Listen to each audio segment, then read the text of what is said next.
Super Win the Game is a platformer, and with every fibre of its creation is a love letter to the old-fashioned action adventures that it takes its style from.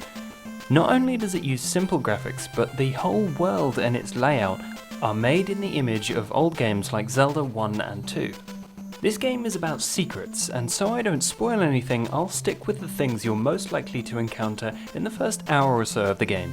I say most likely because after the tutorial you can go basically anywhere and do the dungeons you're equipped to tackle in whatever order you'd like. But oh, those secrets. Hidden rooms, false walls, and even one of the mechanics was hidden from me until very late in my first playthrough.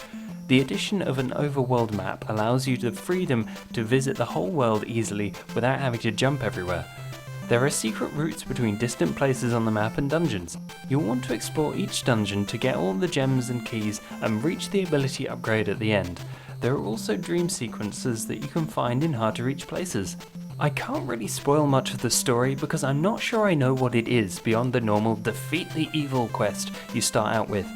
The dream sequences are vague and confusing, giving you tiny backstory hints in levels designed to make you go the wrong way with repeating rooms and endless corridors. I have a feeling that they are a combination of lore and the developer breaking the fourth wall. The abilities work to unlock parts of the world you weren't able to reach before. For instance, you'll often come into a room that has a gap too wide to jump over or a wall too high to get up, but once the double jump is yours, these places will be available to you. The nice thing about this is that there are a variety of abilities that either affect the environment or what your character can do.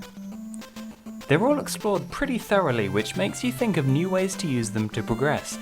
This makes me think that a level editor would be the perfect addition to the game, because after seeing how everything is used, it would be nice to mess around and put levels on a Steam Workshop. Seeing a Super Win the Game version of Kaizo Mario would be pretty cool. Most of the areas blocked off by not having the right ability are signposted well so that you can remember to come back. It's a good feeling to return to a dungeon and find more in there than you saw on your first run through it. If you are ever stuck, then a quick trip to the nearest village's fortune teller will give you a hint about where you need to go, plus some stats about your deaths and gems collected. The feel of the actual platforming is pretty tight, which is good because often you'll have to make what feel like pixel-perfect jumps. Don't worry too much about failing though, because it's made part of the learning process by using lots of checkpoints and instant respawning. The dedication to replicating the look of older games is impressive. I haven't seen one of those big clunky CRT televisions in many years, but the on-screen effects successfully imitate what looking at a CRT is like. It does remind me that the flickering and blurriness isn't easy on the eyes, however, if you want to, you can turn it off. Honestly, it loses most of its charm if you do, so I customized how the effects look to make it better to look out for long periods. It doesn't look great, but it's always easy to tell what's going to kill you next. I think that this game will appeal to completionists, speedrunners, and those just looking for a challenge.